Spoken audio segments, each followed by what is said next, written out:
വാർത്താപ്രഭാതം തുടരുന്നു. നേരത്തെ സൂചിപ്പിച്ച പോലെ പ്രശസ്ത കലാകാരൻ ശ്രീ റിയാസ് കോമു വാർത്താപ്രഭാതത്തിൽ അതിഥിയായെത്തിയിട്ടുണ്ട്. പ്രേക്ഷകർക്കെല്ലാം തന്നെ പരിചിതനാണ്. ഇപ്പോൾ കൊച്ചി ബിനാലെ വളരെ വിജയകരമായി നടത്തി. അതിനുശേഷം ഇപ്പോൾ വീണ്ടും പുതിയൊരു ബിനാലയുടെ പണിപ്പുരയിലാണ്. സ്വാഗതം ശ്രീ റിയാസ് കോമു. എന്തൊക്കെയാണ് പുതിയ പ്രൊജക്ടുകൾ, ആശയങ്ങൾ? വീണ്ടും ഒരു ബിനാലെ. ഇപ്പോൾ ഈ അടുത്ത ഡിസംബറിൽ തുടങ്ങുന്ന ബിനാലെ ക്യൂറേറ്റ് ചെയ്യുന്നത് ഒരു ആർട്ടിസ്റ്റ് തന്നെയാണ്, ജിതീഷ് കല്ലത്ത്. ബോംബെ ബേസ്ഡ് ആയിട്ടുള്ള മലയാളി ആർട്ടിസ്റ്റ് തന്നെയാണ്. ഈ വർഷത്തെ ബിനാലെ 108 ദിവസമാണ് ഈ വർഷം നടക്കുന്നത്. അപ്പോൾ അതിൽ കഴിഞ്ഞ വർഷം നമ്മൾ എസ്റ്റാബ്ലിഷ് ചെയ്ത, ഇപ്പോൾ കൊച്ചിയെ വേറൊരർത്ഥത്തിൽ ഒരു ഒരു ഒരു സാംസ്കാരിക ഒരു കൂട്ടായ്മയുടെ ഒരു നഗരമായിട്ട് നമ്മൾ ഭയങ്കരമായിട്ട് പ്രൊജക്റ്റ് ചെയ്തിട്ടുണ്ട് കഴിഞ്ഞ പ്രാവശ്യത്തെ ബിനാലെ. അത് തന്നെയാണ് ബിനാലെ ക്രിയേറ്റ് ചെയ്തിട്ടുള്ള ലെഗസി. അത് കണ്ടിന്യൂ ചെയ്യുന്ന ഒരു രീതിയിലുള്ള പ്രൊജക്റ്റ് തന്നെയാണ് ഈ വർഷവും. കൊച്ചിയെ കുറേ കൂടെ ഒരു ലാർജർ ഡിസ്കോഴ്സിനുള്ള സ്പേസ് ആക്കി മാറ്റുക. കൊച്ചിയിൽ നിന്നും എമിനേറ്റ് ചെയ്യുന്ന പുതിയ തോട്ടുകൾ എന്തായിരിക്കും, അവിടെയാണ് ഇപ്പോൾ ജിതീഷ് കുറേ ഫോക്കസ് ചെയ്യുന്നത്. പിന്നെ എടുത്തു പറയാവുന്ന കുറച്ച് പരിപാടികൾ ഉള്ളത്, ഈ വർഷം നമ്മൾ എഡ്യൂക്കേഷന് വലിയൊരു ഹൈലൈറ്റ് കൊടുക്കുന്നുണ്ട്, ആർട്ട് എഡ്യൂക്കേഷൻ. അപ്പോൾ അത് കഴിഞ്ഞ പ്രാവശ്യത്തെ ഒരു എക്സ്പീരിയൻസ് കൂടിയാണ്. ഞങ്ങൾ ആൻറ്റിസിപ്പേറ്റ് ചെയ്തിരുന്ന ഈ ബിനാലെയുടെ ഏറ്റവും വലിയൊരു സക്സസ് എന്ന് പറയുന്നത് ജനങ്ങളിലേക്ക് ഇറങ്ങിച്ചെന്നു എന്നുള്ളതാണ്. മറ്റു പല രാജ്യങ്ങളിൽ നടക്കുന്നതിനുപരിയായിട്ട് ഈ കൊച്ചി മുസിരിസ് ബിനാലെയുടെ ഒരു ഐഡന്റിറ്റി എന്ന് പറയുന്ന ഒരു പബ്ലിക് പ്രോജക്റ്റ്, അല്ലെങ്കിൽ ജനങ്ങൾ ഏറ്റവും അധികം ഇഷ്ടപ്പെട്ട 4 ലക്ഷത്തിൽ പരം ആളുകൾ വന്ന് കണ്ട ഒരു പ്രൊജക്റ്റ് എന്നുള്ളത്, അതെല്ലാം മനസ്സിലാക്കിക്കൊണ്ട് ഫൗണ്ടേഷൻ എടുത്തിട്ടുള്ള പുതിയ കുറേ തീരുമാനങ്ങളാണ് കലാവിദ്യാഭ്യാസത്തെ കൂടെ കുറേ കൂടി ഒരു ആക്കം കൊടുക്കുന്ന രീതിയിലുള്ള കുറച്ച് പരിപാടികൾ ചെയ്യാന്നുള്ളത്. അപ്പോൾ അതിൻ്റെ ഭാഗമായിട്ട് നമ്മൾ സ്റ്റുഡൻസ് ബിനാലെ പ്രോജക്റ്റ് പറഞ്ഞിട്ട് ഇതിൻ്റെ പാരലായിട്ട് നടക്കുന്ന ഒരു പ്രോജക്റ്റ് ഈ വർഷം ഇനീഷ്യേറ്റ് ചെയ്യുന്നുണ്ട്. അതിൽ ചെയ്യുന്നത് പല സംശയങ്ങളും മാറ്റി തീർക്കുക എന്നുള്ളൊരു ഇതാണ്. കാരണം കലാവിദ്യാഭ്യാസം എന്താണെന്നുള്ളത് ജനങ്ങൾക്ക് മനസ്സിലാക്കി കൊടുക്കുക. അത് ഏത് രീതിയിലുള്ള വിദ്യാഭ്യാസമാണ് ഈ കലാമേഖലയിൽ നടക്കുന്നത്.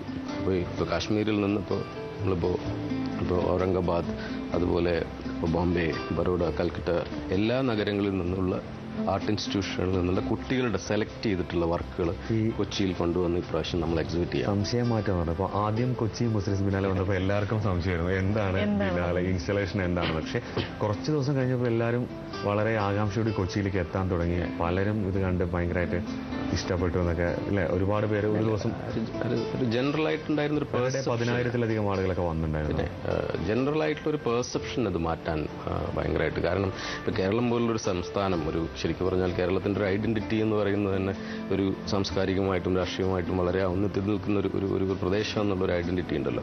അപ്പോൾ അത് സെലിബ്രേറ്റ് ചെയ്യുന്ന ഒരു പ്രൊജക്റ്റ് ആണെന്നുള്ളത് മനസ്സിലാക്കാൻ ജനങ്ങൾക്ക് കുറച്ച് വൈകി. അത് പിന്നെ ആദ്യമൊക്കെ എനിക്ക് തോന്നുന്നത് ജനം വിചാരിച്ചത്, അല്ലെങ്കിൽ ഇതിനെ ക്രിട്ടിസൈസ് ചെയ്തവർ വിചാരിച്ചത് എന്തോ വെനീസിൽ നിന്ന് എന്തോ ഒരു വലിയൊരു മരം കൊണ്ടുവന്നിട്ട് ഇവിടെ കൊച്ചിയിൽ നടാൻ പോവുകയാണ്, അതിൻ്റെ തണലിൽ പിന്നെ വേറെ ഒന്നും വളരില്ല എന്നുള്ളൊരു ഒരു ധാരണയുണ്ടായിരുന്നു.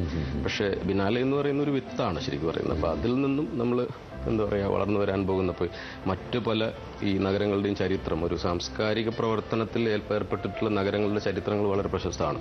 അത് അവിടുത്തെ എക്കോണമിയെ മാറ്റിയ ചരിത്രം വളരെ പ്രശസ്തമാണ്. ഇപ്പോൾ വെനീസ് പോലും 100 വർഷം മുമ്പ് ബിനാലെ തുടങ്ങിയതിൻ്റെ കാരണം തന്നെ ഇത്തരം മറ്റ് പല ദേശങ്ങളിൽ നിന്നുള്ള ആളുകളുടെ ഒരു കോൺഫ്ലുവൻസ് ക്രിയേറ്റ് ചെയ്തുകൊണ്ട് ഒരു എക്കോണമി റിവൈവ് ചെയ്യുന്നൊരു ആറ്റിറ്റ്യൂഡിലാണ്. പിന്നീടാണ് അത് ഒരു ബിനാലെ ഫോർമാറ്റിലേക്ക് കടക്കുന്നത്. ഇപ്പോൾ തൃശ്ശൂർ പൂരം പോലും സ്റ്റാർട്ട് ചെയ്യുന്നത് ഒരു ട്രേഡ് ഫെയർ ആയിട്ടാണ്. അതിൻ്റെ ഒരു കൺസെപ്ച്വൽ ഫ്രെയിം വർക്ക് നോക്കി പിന്നെ അതൊരു സാംസ്കാരിക കൂട്ടായ്മയുടെ ഒരു സെലിബ്രേഷൻ്റെ സ്വഭാവമായിട്ട് മാറുന്നുണ്ട്. അപ്പോൾ നമ്മൾ ഇത്തരം കാര്യങ്ങൾ റെക്കഗ്നൈസ് ചെയ്യുന്നില്ല എന്നുള്ളതാണ്. അപ്പോൾ I think that perception has changed. I mean, അത് സാധാരണ ജനങ്ങളാണ് അതിൽ ഇൻവെസ്റ്റ് ചെയ്തിട്ടുള്ളത്, അല്ലാതെ ഈ സോ കോൾഡ് ആളുകളല്ല. അതാണ് ബിനാലെയുടെ ഏറ്റവും വലിയ പ്രത്യേകത എന്ന് പറയുന്നത്.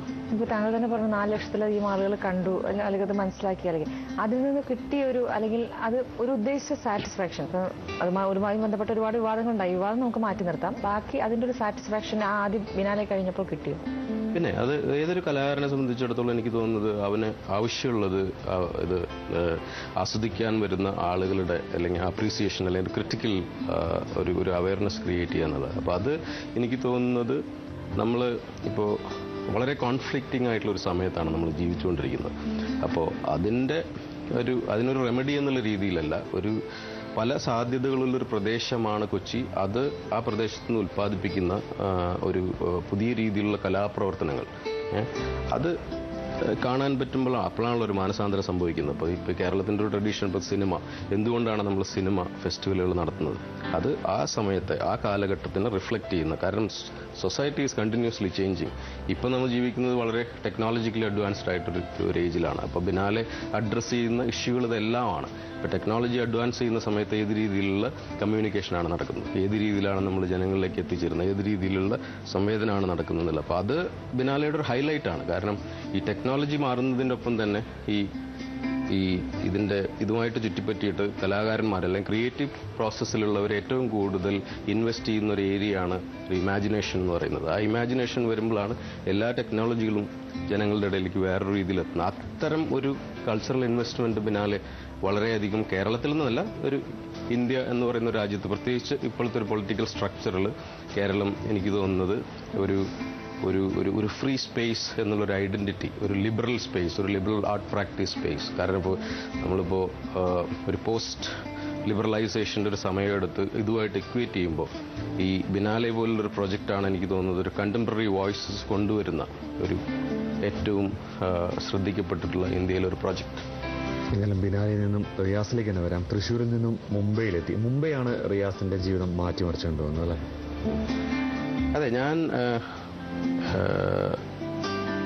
ബോംബെയിലേക്ക് പോകുന്നത് വളരെ ക്രൂഷ്യൽ ആയിട്ടുള്ളൊരു സമയത്താണ്. അപ്പോൾ അതെന്നെ വളരെയധികം ബാധിച്ചിട്ടുണ്ട് ശരിക്കും പറഞ്ഞാൽ. ഞാൻ 92 കേരളത്തിൽ നിന്ന് പോയി ജെ സ്കൂൾ ഓഫ് ആർട്ടിൽ ചിത്രകല പഠിക്കാൻ വേണ്ടിയിട്ട്, ചിത്രകല പഠിക്കാനല്ല, എനിക്ക് ഏറ്റവും താല്പര്യം ഉണ്ടായിരുന്ന ടെക്സ്റ്റൈൽ ഡിസൈൻ പഠിക്കുക എന്നുള്ളതാണ്. അപ്പോൾ അത് ഇപ്പോൾ ജെജിയിൽ ചേരുന്നു. ആ സമയത്താണ് നമുക്കറിയാലോ 92 നടന്ന എല്ലാ കലാപങ്ങളും എല്ലാം നമ്മൾ മറ്റു പല രീതികളിലും നമ്മളുടെ ചിന്താഗതി തന്നെ മാറ്റി തകർക്കുന്നുണ്ട്. ഒരു നമ്മൾ പോകുന്ന ഒരു പ്രദേശത്തിൻ്റെ ഒരു പെർട്ടിക്കുലർ ഒരു കൾച്ചർ അത് വച്ചിട്ട് നമ്മളവിടെ ചെന്നിട്ട് നമ്മൾ പെട്ടെന്ന് കാണുന്ന, അത് ബോംബെയുടെ മാത്രം പ്രത്യേകതയില്ല, ഒരു മൊത്തം ഒരു ജനറൽ ആ 92 രാജ്യം മുഴുവൻ മാറിയ ഒരു സമയമാണ്. അപ്പോൾ അത് തന്നെ എന്താണ് ഈ കോൺഫ്ലിക്റ്റിൻ്റെ റീസൺ? ആ കോൺഫ്ലിക്റ്റിൻ്റെ റീസൺ റിലീജിയനാണ്. അപ്പോൾ അത് പിന്നെ എന്നെ ടെക്സ്റ്റൈൽ ഡിസൈനിൽ മാറ്റി പെട്ടെന്ന് ഈ ഒരു പഠിച്ചെടുത്ത പല കാര്യങ്ങളും റിഫ്ലക്റ്റ് ചെയ്യുന്ന രീതിയിലുള്ള ഒരു കലാപ്രവർത്തനം.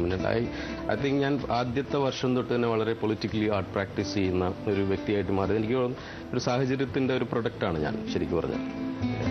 അത് തന്നെയാണ് ഇപ്പോഴും തുടരുന്നത്. അതായത് ഇപ്പോഴും ഈ നമുക്ക് ചുറ്റും കാണുന്ന കാലിക പ്രസക്തിയുള്ള അതുമായി ബന്ധപ്പെട്ട കാര്യങ്ങൾ തന്നെയാണോ ഇപ്പോൾ താങ്കളുടെ വർക്കുകളിലാണെങ്കിലും ഈ ഇൻസ്റ്റലേഷൻസിലെല്ലാം പ്രതിഫലിപ്പിക്കാൻ ശ്രമിക്കുന്നത്?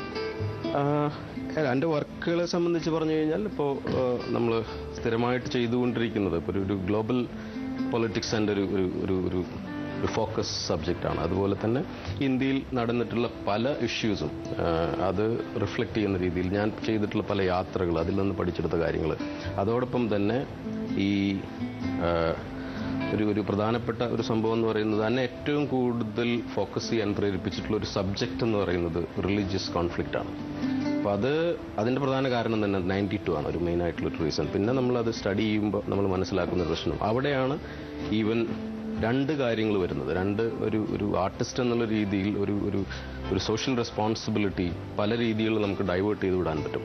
നമുക്ക് സ്വന്തം സ്റ്റുഡിയോയിൽ ഇരുന്ന് വാതിൽ അടച്ചു പൂട്ടിയിട്ടിരുന്ന് നമുക്ക് പെയിന്റിങ് ചെയ്യാം. പക്ഷെ അത് ചെയ്യുന്ന ഒരു ആർട്ടിസ്റ്റിൻ്റെ ഒരു കപ്പാസിറ്റിയെ മനസ്സിലാക്കാനുള്ള ഒരു കോണ്ടെക്സ്റ്റ് ചില സമയത്ത് അത് നമ്മൾക്ക് ഈ കലാപ്രവർത്തനം പുറത്തേക്ക് എത്തിച്ചു കൊടുക്കാനുള്ള ഒരു മേഖലകളില്ലാത്ത കാരണം കൊണ്ട് ചില സമയങ്ങളിൽ ആർട്ടിസ്റ്റിന് പുറത്തിറങ്ങി ഒരു ആക്ടിവിസ്റ്റ് എന്നുള്ള രീതിയിൽ പ്രവർത്തിക്കേണ്ടി വരും. അപ്പോൾ ഇന്ത്യൻ ആർട്ട് കോണ്ടെക്സ്റ്റിൽ ഇപ്പോഴത്തെ പ്രശ്നങ്ങളിൽ പ്രധാനപ്പെട്ടതാണ് ഇൻഫ്രാസ്ട്രക്ചർ ഇല്ലായ്മ, കലാപ്രവർത്തനങ്ങൾ നടത്താനുള്ള സാഹചര്യം ഇല്ലായ്മ, പേട്രണേജ് ഇല്ലായ്മ, മ്യൂസിയങ്ങളില്ല. നമ്മുടെ കുട്ടികളൊന്നും കല കണ്ടിട്ടൊന്നുമല്ല വളരുന്നത്, അവർ കണ്ടിട്ട് വളരുന്ന കാര്യങ്ങളൊക്കെ വേറെയാണ്. ഇതെല്ലാം മാറ്റിയെടുക്കണം. അതോടൊപ്പം തന്നെ ആർട്ടിസ്റ്റുകൾക്ക് ഫ്രീ ആയിട്ട് വളരെ ലിബറലായിട്ട് ഐഡിയകൾ എക്സ്പ്രസ് ചെയ്യാൻ ഒരു ഫോറം ക്രിയേറ്റ് ചെയ്യണം. അങ്ങനെയാണ് നമ്മൾ ബിനാലെ എന്ന് പറയുന്ന ഒരു ആശയത്തിൽ വരുന്നതും കൊച്ചിയെ തിരഞ്ഞെടുക്കുന്നത്. അത് ഉണ്ടാക്കിയെടുക്കുന്ന ഒരു മാറ്റം വളരെ, അത് എനിക്ക് തോന്നുന്നത് എന്നെ സംബന്ധിച്ചിടത്തോളം എൻ്റെ ആർട്ട് പ്രാക്ടീസിന്റെ ഒരു എക്സ്റ്റൻഷൻ ആയിട്ട് കാണുന്ന കക്ഷിയാണ്. എക്സ്പ്രസ് ചെയ്യാനുള്ള അവസരത്തെ കുറിച്ച് പറയണ്ടായി, താങ്കൾ പറയണ്ടായി റിലീജിയസ് കോൺഫ്ലിക്റ്റ് പ്രമേയമാകുന്നു, പൊളിറ്റിക്സ് പ്രമേയമാകുന്നു. താങ്കൾ ഇന്ത്യയിലും പുറത്തൊക്കെ തന്നെ ഒരുപാട് വർക്ക് ചെയ്താണ്, ഇത്തരത്തിലുള്ള ആർട്ടിസ്റ്റുകളായിട്ട് അസോസിയേറ്റ് ചെയ്താണ്. ഇപ്പോൾ ഇന്ത്യയിൽ എത്രത്തോളം ഒരു ഫ്രീഡം ഉണ്ട് ആസ് ആൻ ആർട്ടിസ്റ്റ് ഇത്തരം വിഷയങ്ങൾ കൈകാര്യം ചെയ്യുന്നതിലും പൊളിറ്റിക്സ് ഇത്തരം കാര്യങ്ങളൊക്കെ പ്രമേയമാവുന്നല്ലോ? നമുക്ക് പലയിടത്തും കലാകാരന്മാർ ഒരുപാട് വെല്ലുവിളികൾ നേരിടുന്ന ഒരു സമയമാണ്. എനിക്ക് തോന്നുന്നത് പല അവസരത്തിലും നമ്മൾ ഈ ഫ്രീഡം ഇല്ല എന്നുള്ളൊരു അവസ്ഥയിൽ ചിത്രകലയായിട്ട് ബന്ധപ്പെട്ട് നമ്മൾ ഇക്വേറ്റ് ചെയ്യുന്ന ചില ഇൻഡിവിജ്വൽസ് ഉണ്ട്. ഇപ്പോൾ നമ്മൾ എം എഫ് ഹുസൈനെ കുറിച്ച് സംസാരിക്കുമ്പോൾ അദ്ദേഹത്തിന് ഫ്രീഡം ഉണ്ടായില്ല എന്ന് പറയുന്നു. അവിടെ വരുന്നൊരു ഇഷ്യൂ എന്ന് പറയുന്നത് അത് ഒരു പ്രത്യേക ഘടനയിൽ നിങ്ങൾ അതിനെ സമീപിക്കുന്ന കാരണം കൊണ്ടാണ്. അപ്പോൾ അദ്ദേഹം സമീപിച്ച ഒരു പ്രത്യേക ഒരു ഇമേജറി, ആ ഇമേജറിയാണ് കോൺട്രവേഴ്സി ആയിട്ട് പോകുന്നത്.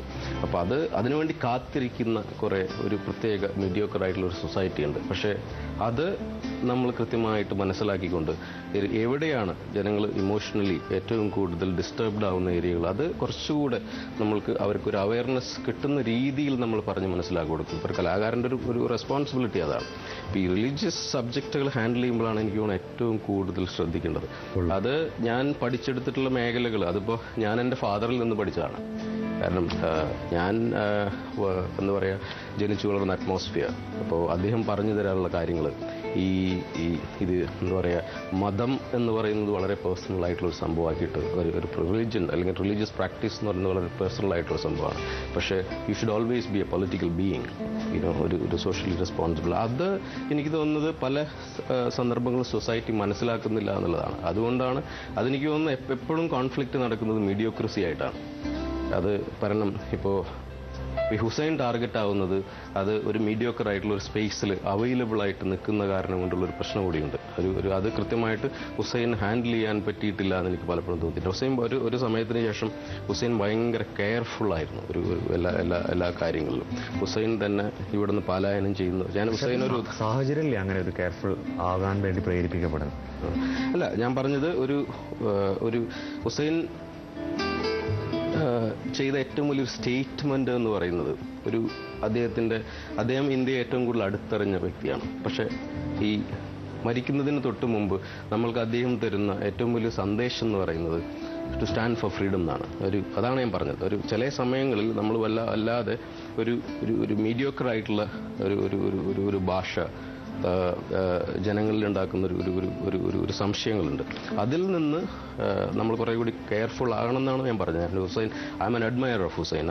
അദ്ദേഹം പറഞ്ഞു തന്നിട്ടുള്ള, അദ്ദേഹം അതുമായിട്ട് ഇടപഴകിയപ്പോൾ മനസ്സിലാക്കിയിട്ടുള്ള പല സംഭവം, അദ്ദേഹം എനിക്ക് തോന്നുന്നത് എനിക്ക് ഏറ്റവും ഹേർട്ട് ചെയ്തിട്ടുള്ള ഒരു സംഭവം as an artist like that one of ഒരു കണ്ടംപററി ആർട്ടിസ്റ്റ് എന്നുള്ള രീതിയിൽ അദ്ദേഹം ഒരു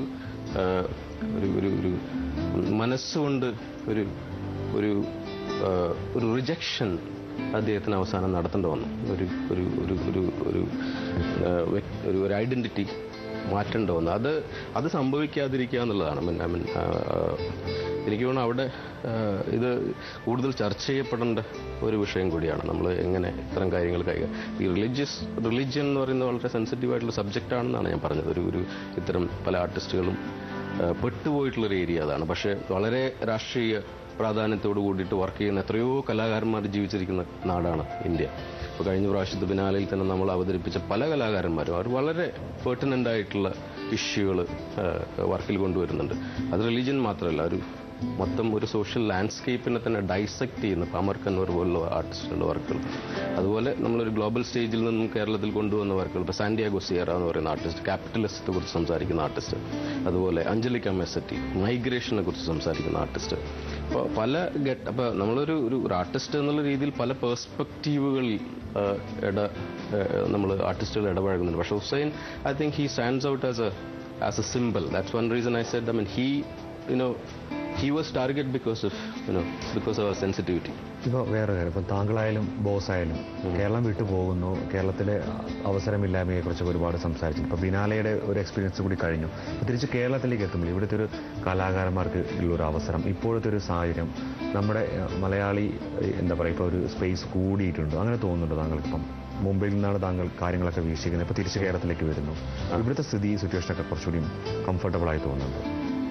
എനിക്ക് തോന്നുന്നത് എന്തിനും ഒരു കാറ്റലിസ്റ്റിക് എഫക്റ്റ് ഉണ്ടാവും. എന്ത് കാര്യങ്ങളും ഒരു കൂട്ടായ്മയോടുകൂടി ചെയ്യുമ്പോൾ അത്തരം ഒരു റിഫ്ലക്ഷൻ ഞാൻ കാണുന്നുണ്ട് ഒരു സൊസൈറ്റിയിൽ.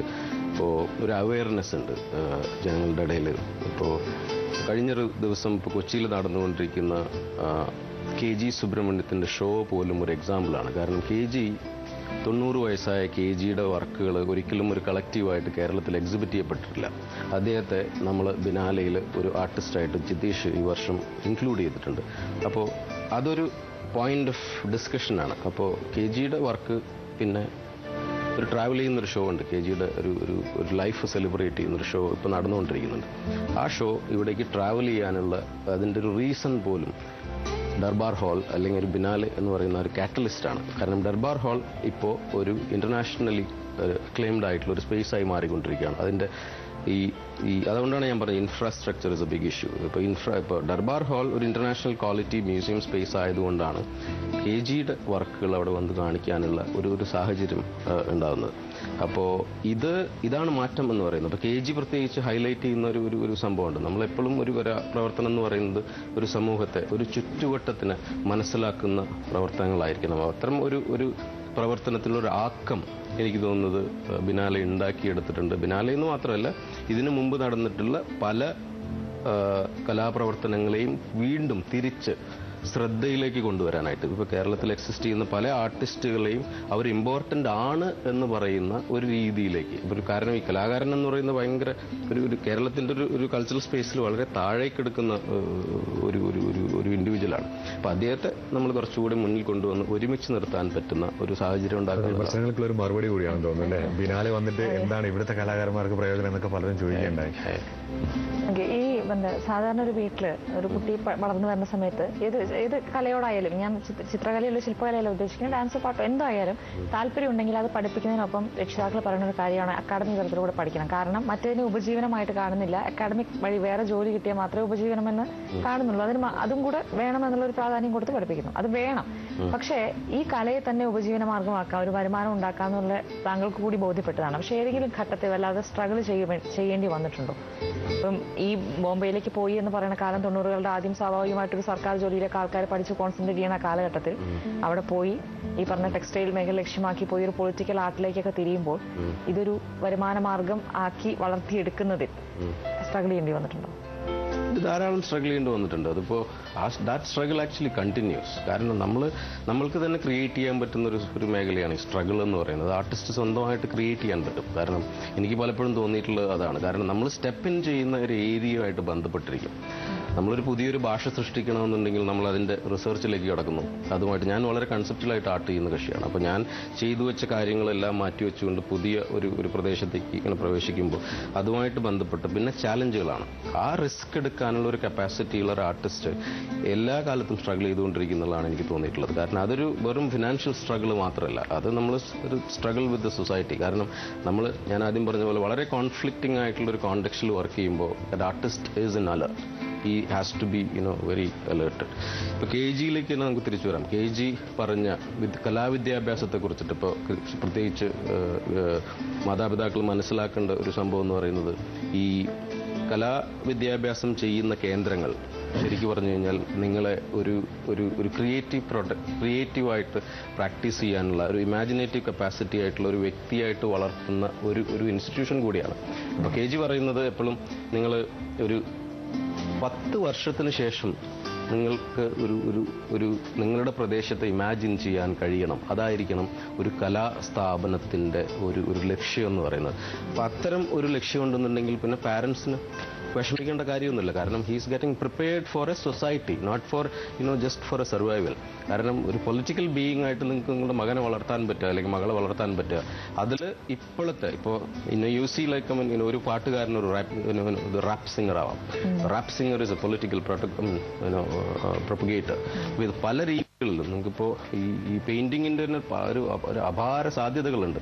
അപ്പോൾ ഇത് വെറും ഒരു പേഴ്സണൽ റിലേഷന് വേണ്ടിയിട്ട് മാത്രം ചെയ്യുന്ന ഒരു എക്സസൈസ് അല്ല എന്നുള്ളതും, നിങ്ങൾ ഒരു കുട്ടിയെ അവന് ഒരു ഭാവിയെ ഫേസ് ചെയ്യാനുള്ള ഒരു വ്യക്തിയായിട്ട് വളർത്താൻ വേണ്ടിയിട്ടാണ് ഒരു ആർട്ട് ഇൻസ്റ്റിറ്റ്യൂഷനിലേക്ക് അയക്കുന്നത് എന്നുള്ള ആ ഒരു ഗൗരവമായിട്ടുള്ള ഒരു പോയിന്റ്. അത് KGയെ ഞാൻ കോട്ട് ചെയ്യുന്നത് കാരണം ആർട്ട് എഡ്യൂക്കേഷന് വേണ്ടിയിട്ട് അല്ലെങ്കിൽ കലാവിദ്യാഭ്യാസത്തിന് വേണ്ടിയിട്ട് നിലകൊണ്ട ഒരു മലയാളിയായ, എന്നാൽ ബംഗാളി എന്നറിയപ്പെടുന്ന ഒരു ഒരു ഒരു ഒരു ഒരു ആർട്ടിസ്റ്റ്. അതിൽ രണ്ട് കാര്യങ്ങളുണ്ട്. അത് എന്തായാലും മലയാളിയാവുകയും പരിമിതിയുണ്ട്. ഏതായാലും സ്ട്രഗിളിനൊക്കെ നല്ലൊരു ഫലമുണ്ടായി. ഏതായാലും പുതിയ ബിനാലയ്ക്കും എല്ലാവിധ ആശംസകൾ, റിയാസിന്റെ പുതിയ വർക്കുകൾക്കും എല്ലാവിധ ആശംസകൾ. ഇത്രയും അധികം സമയം ഞങ്ങൾക്കൊപ്പം ചെലവിട്ടതിനും എല്ലാവിധ നന്ദിയും രേഖപ്പെടുത്തുന്നു. തിരിച്ചെത്താം ഇടവേളയ്ക്ക് ശേഷം.